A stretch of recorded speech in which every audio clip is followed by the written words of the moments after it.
Hi friends, నేను ఈరోజు water surface tension అనే కాన్సెప్ట్ గురించి ఎక్స్ప్లెయిన్ చేస్తున్నాను.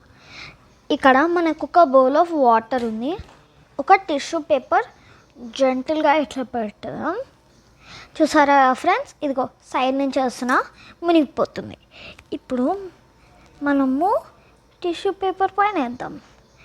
ఇప్పుడు మెల్లగా జెంటిల్గా టిష్యూ పేపర్ని సైడ్కి మూవ్ చేద్దాం.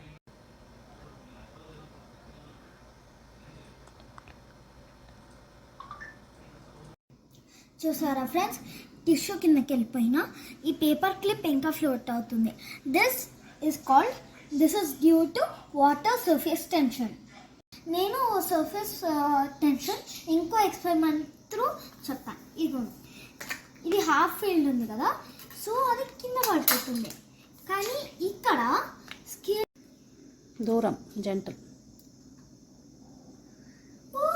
వచ్చింది. దీని రీజన్ కూడా వాటర్ సర్ఫేస్ టెన్షన్ వల్ల. మనం ఎప్పుడైనా స్విమ్మింగ్ పూల్లో ఉంటే ఇట్లా స్ప్లాష్ చేస్తే ఇట్లా తగులుతుంది మనకి, అది మనకి ఫైట్ బ్యాక్ చేస్తున్నట్టు ఉంటుంది. అది కూడా వాటర్ సర్ఫేస్ టెన్షన్ వల్లనే. ఫ్రెండ్స్, మీకు బాగా అర్థమై ఉంటుంది అని అనుకుంటున్నాను. Thank you friends, bye.